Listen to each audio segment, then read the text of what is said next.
Assalamualaikum warahmatullahi wabarakatuh. Sahabat-sahabatku sekalian, insya Allah pada kesempatan ini saya akan membacakan suratul hasyr, suratul syar, surah asy-syar atau al-insyirah atau alam nasyrah laka sadrak. Dan insya Allah akan kita sedikit bahas tajwidnya, hukum tajwidnya, dan sedikit kita bahas beberapa huruf yang kita akan utarakan makhraj serta sifat-sifatnya. Dan insya Allah akan menjadi bekal pengetahuan kita semua agar bisa menjadi perbaikan bacaan Quran kita. Baik, kita mulai. A'udzu billahi minasyaitonir rajim. Bismillahirrahmanirrahim.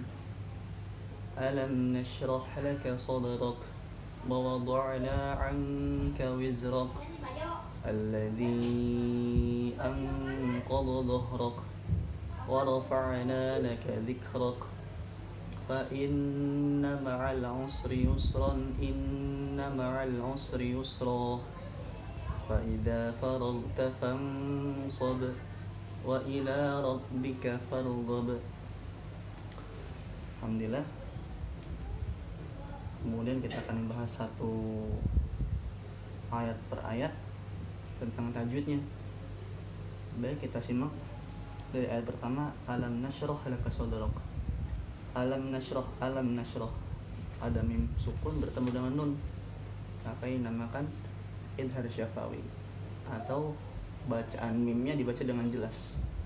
Jadi idhar ini yang telah kita pelajari bukan sekedar nun aja, tapi huruf mim yang bertemu selain huruf mim dan ba juga dibaca dengan hukum idhar. Ini namanya idhar syafawi. Dinamakan idhar syafawi karena dibaca jelas huruf yang tergantung dengan bibir, yaitu huruf mim. Idhar syafawi. Nanti ada idhar halqi, yaitu ketika ada huruf nun yang bertemu dengan 6 huruf halaq. Huruf halaq itu. Maka alam nasyrah dibaca dengan jelas mimnya. Alam nasyrah, bukan alam nasyrah, bukan, tapi diperjelas mimnya. Alam nasyrah. Alam nasyrah. Alam nasyrah laka sadrak. Sadrak. Ini ada huruf dal mati, ada huruf dal sukun. Kita ketahui bersama bahwasanya dal termasuk huruf qalqalah. Maka dal ini harus ada pantulannya. Sadrak, sadrak, sadrak. Adapun ulama mengatakan ini adalah qalqalah sugro, yaitu ketika ada huruf qalqalah qatbu jadin yang terletak di tengah bacaan, tengah kalimat. Nanti kalau terletak di akhir kalimat atau di waqaf, maka namanya qalqalah kubro. Lanjut ayat kedua. Wa wada'na 'anka wizrak. Wa wada'na 'anka wizrak. Ada wa wada'na, ada nun. Wa wada'na, nun berjumpa dengan alif, maka namanya mad tabi'i. Mad tabi'i. Mad tabi'i yaitu ketika ada huruf mad, baik huruf alif, waw dan ya. Ketika alif jatuh setelah fathah, waw jatuh setelah dhammah, ya jatuh setelah sukun, maka dinamakan mad tabi'i. Angka, angka ada nun sukun, nun mati bertemu dengan huruf kaf, termasuk kaf adalah huruf ikhfa, maka harus bacanya harus sama. Ankawiz, ankawiz, bukan ankawiz, bukan anka, tapi ankawiz, anka. Wizrak, alladhi anqadha dhahrak, alladhi anqadha dhahrak. Alladhi ada mad berjumpa dengan hamzah dalam beda kalimat, maka menurut ilmu tajwid ini namanya hukum bacaan mad jaiz munfasil. Mad jaiz munfasil. Dalam qiraatnya Imam Hafiz an Asim, dalam mad jaiz munfasil ataupun mad wajib muttasil dibaca 4 harakat. Maka dibaca 4 harakat. alladzi anqadha dhahrak, alladzi anqadha dhahrak, wa rafa'na laka dhikrak, fa inna ma'al usri yusra. Fa inna ada nun sukun, ada nun tasdid, ada nun bertasdid, maka ini namanya hukum bacaan gunnah. Huruf gunnah cuma ada dua, mim dan nun. Mim dan nun, tapi ketika mereka berdua bertasdid, maka harus ditahan durasinya 2 harokat. Inna amma yatasa fa innama ditahan. Ma'al usri yusra, yusra ini namanya mat iwad atau ya mat iwad atau mat iwad, maka dibaca 2 harokat panjangnya 2 harokat. Fa inna ma'al usri yusra, tidak boleh lebih dari 2 harokat. Yusra tidak boleh, atau 1 harokat yusra tidak boleh, tapi harus 2 harokat. Fa inna ma'al usri yusra, inna ma'al usri yusra. Fa idza faragta fansab, ada nun mati bertemu dengan shad, huruf ikhfa, hukumnya sama seperti tadi. Fansab, di akhirnya ada huruf qalqalah berupa ba, maka namanya qalqalah kubro karena di akhir kalimat. Fansab, wa ila rabbika farghab, sama ada qalqalah kubro di akhir kalimatnya berupa huruf ba. Baik, kita ngebahas 1 ayat 1 huruf yang akan kita kupas mengenai makhraj dan sifat-sifatnya. Kita ulang dari ayat pertama. Kita ngebahas huruf shin.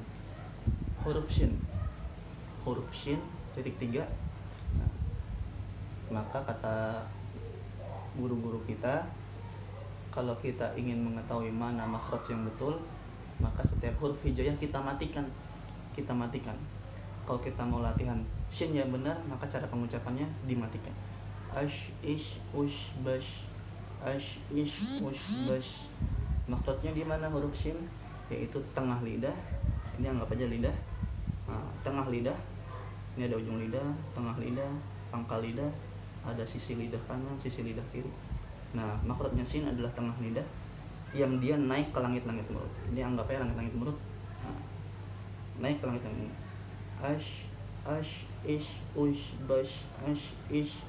bash, makhrajnya tengah lidah, isinya ada huruf shin, ada huruf jim, ada huruf ya. Ash ish ush bash, aja ije uje baj, ai ui, tengah lidah naik ke langit, ke arah langit-langit. Baik, kemudian sifatnya shin. Yang pertama, sifatnya shin adalah hamas. Hamas adalah berjalan nafas. Kita mau lihat sifatnya munculnya gimana, kita matikan lagi huruf shinnya.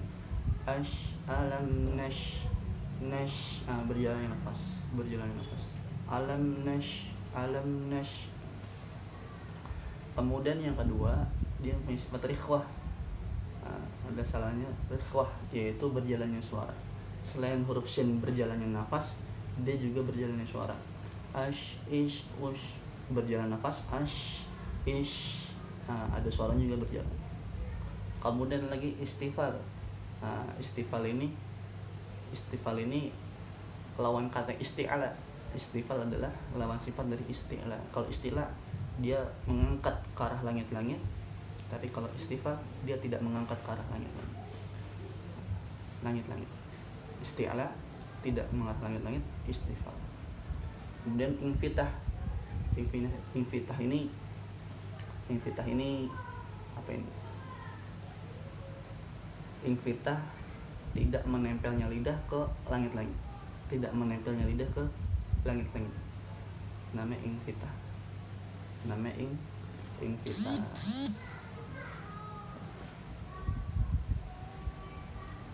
Kemudian ismat ini lawan sifatnya idlaq. Kalau idlaq ini diucapkan dengan mudah, hurufnya cuma ada 6. Firromin lubin, selain huruf firromin lubin, fa, ro, mim, min, nun, lam, ba, ini selain ini berarti huruf lawannya huruf idlaq, yaitu sifat ismat. Oke, baik. Ismat, kalau ismat sulit diucapkan, hurufnya sifat ismat ini sulit diucapkan, tapi ini diucapkan dari bahasa Arab. Bagi bangsa Arab, orang-orang selain huruf firman lubin ini sulit diucapkan, makanya namakan ismat. Lawannya adalah idlaq. Kalau tadi isti'la naiknya menempelnya ke arah langit-langit, kalau istifal mendatar tidak ke langit-langit. Kalau infitah itu menempel lidah ke langit-langit, lawannya infitah ada apa? Ada itbaq, nempelnya lidah ke langit-langit. Kalau infitah tidak menempel. Kalau isti'la naik lidah, istifal tidak naik. Kalau itbaq menempel ke langit-langit, infitah tidak menempel.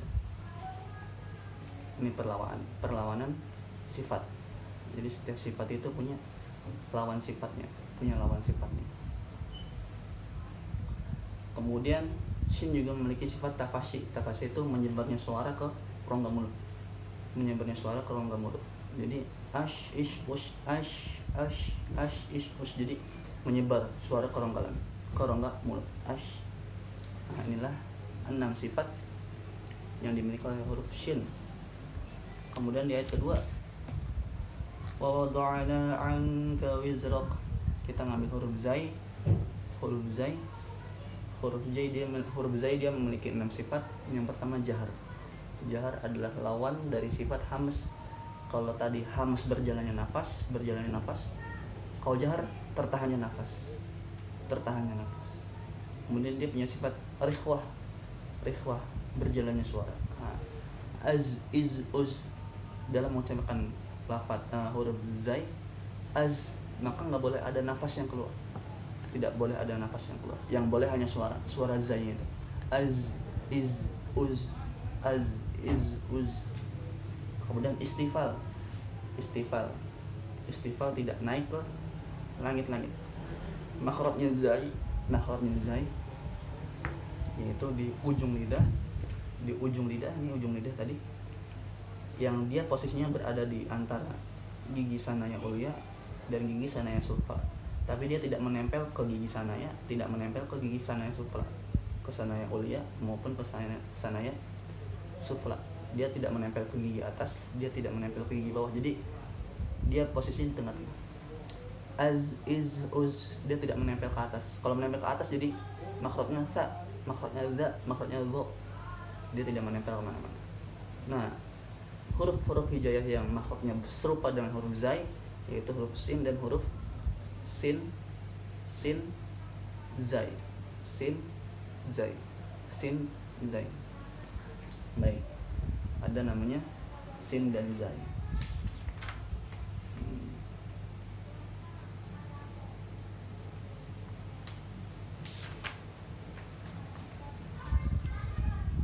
Ya, yang tadi makhrajnya di ujung lidah yaitu huruf sin, zai, dan shad.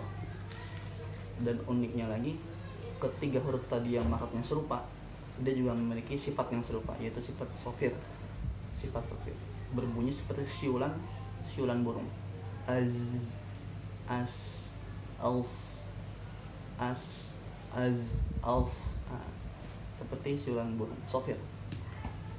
Baik, sifatnya zai. Tadi jahar sudah, rikhwah sudah, istifal lawannya isti'ala, tidak mengarah ke langit-langit. Kemudian infitah yaitu tidak nempel ke langit-langit, lawannya itbaq. lawannya itbaq.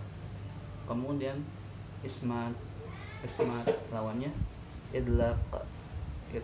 Kemudian yang keenam sifatnya zailah sofir, berbunyi seperti siulan buku. Sifat ayat ketiga, alladzi anqadha dhahrak. Alladzi anqadha dhahrak, kita mengambil huruf kaf. Alladzi anqadha dhahrak, ak ik uk bak. Makhrajnya kaf di mana? Yaitu di pangkal lidah, dia sedikit bersama dengan makhrajnya qaf, cuman dia lebih maju. Makhrajnya sama dengan huruf qaf, yaitu di pangkal lidah, ak ik uk, tapi sedikit lebih maju daripada makhrajnya qaf. Kalau qaf ak ik uk, tapi kalau kaf sedikit lebih maju, ak ik uk.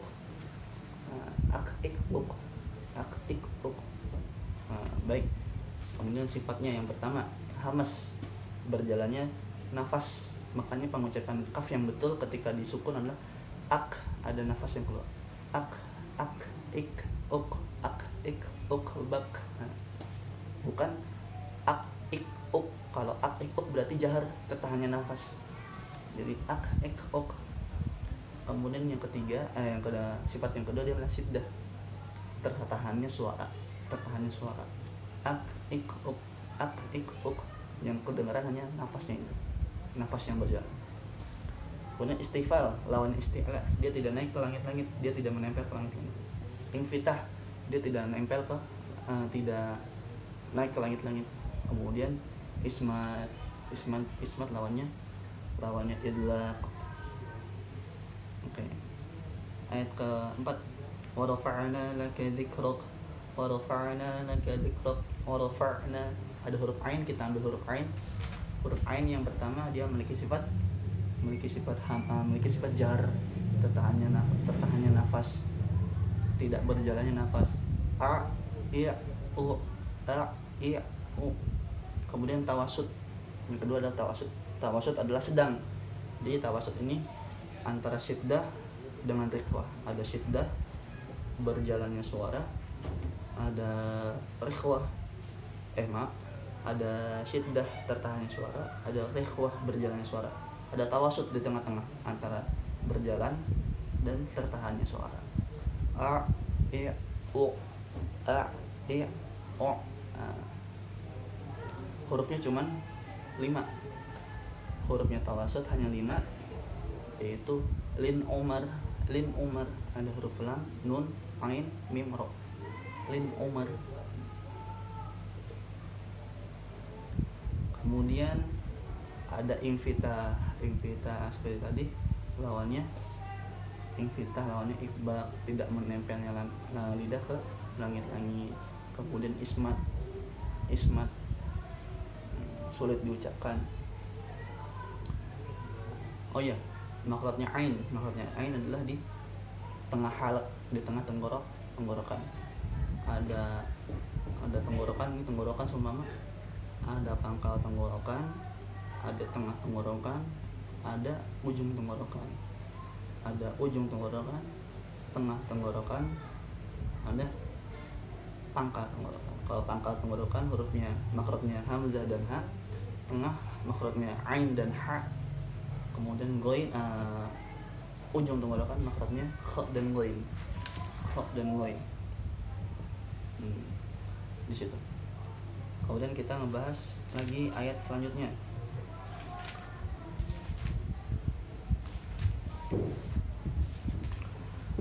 Fa inna ma'al usri yusra. Kita ngambil huruf sin. Makhrajnya seperti tadi saya sudah bilang, makhrajnya sama dengan huruf zai, sama dengan huruf shad, yaitu di ujung lidah yang posisinya di antara gigi bagian atas, gigi bagian bawah. Namun dia tidak menempel ke bawah, dia tidak menempel ke atas. Jadi lembut. Dia memiliki sifat hamas, berjalannya nafas, berjalannya nafas, rikhwah, berjalannya suara, yang kemudian istifal, dia tidak termasuk isti'ala, tidak naiknya ke langit-langit, lidah ke langit-langit. Kemudian ada namanya infitah, tidak menempel ke langit-langit. Ada ismat, sulit diucapkan. Yang keenam sofir sama dengan sifatnya huruf zain, yaitu seperti suara siulan, suara burung atau semacamnya. Kemudian huruf selanjutnya yang kita bahas makhraj dan sifatnya adalah huruf ghain. Fa'idza faragta huruf ghain makhrajnya berada di ujung tenggorokan bersamaan dengan huruf kha dengan ghain. Kalau tadi tengah namanya tengah tenggorokan ada ain dan ha, pangkal tenggorokan ada hamzah dan ha. Kalau ujung tenggorokan ada ghain dan kha. Sekarang kita bahas sifatnya. Sifat yang pertama jahar, tertahannya nafas kemudian ada rikhwah, berjalannya suara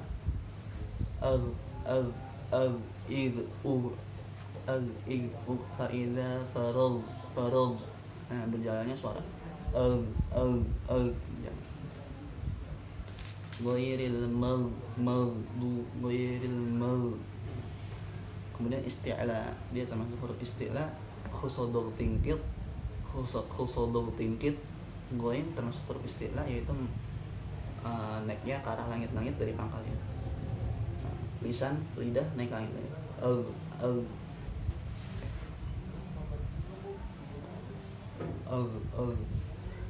Ya. Kemudian infitah tidak menempel ke langit-langit, hanya sekedar naik saja. Kemudian ismat, sulit diucapkan. Terakhir wa ila rabbika farghab. Kita ambil huruf ba makhrajnya ada di kedua bibir syafatain. Huruf-huruf yang makhrajnya di kedua bibir hanya ba, mim dan waw. Kita tidak akan bisa mengucapkan huruf ba tanpa menempelnya kedua bibir. Kita tidak bisa mengucapkan huruf mim tanpa menempelnya kedua bibir. Kita tidak bisa mengucapkan huruf waw tanpa berpadunya kedua bibir. Waw nggak bisa, kalau nggak berpadu nggak bisa. Oke, sifatnya huruf ba. Ada jahar, tertahannya suara, tertahannya nafas, kemudian ada syiddah, tertahannya suara, kemudian ada istifal, lawannya isti'la, tidak naik. Kemudian ada infitah, tidak menempelnya ke langit-langit. Ada idlaq, ini yang bedanya. Idlaq mudah diucapkan. Hurufnya tadi ada 6, firamin lubin, fa, ra, mim, nun, lam dan ba. Yang terakhir adalah qalqala, qatbu jadin, ada 5, harus mantun. Baik, alhamdulillahirabbil alamin. Sahabat yang bermasuk Allah, kita telah membahas sedikit tentang beberapa pembahasan di surat Asy-Syahr atau Al-Insyirah, mengenai beberapa huruf yang kita utarakan makhraj dan sifatnya. Inilah yang bisa saya utarakan dengan beberapa yang telah kami pelajari bersama, dan insyaallah menjadi motivasi lagi untuk sahabat semua, untuk saya pribadi senantiasa memperbaiki bacaan Al-Quran kita semua. Insyaallah kurang lebih mohon maaf. Assalamualaikum warahmatullahi wabarakatuh.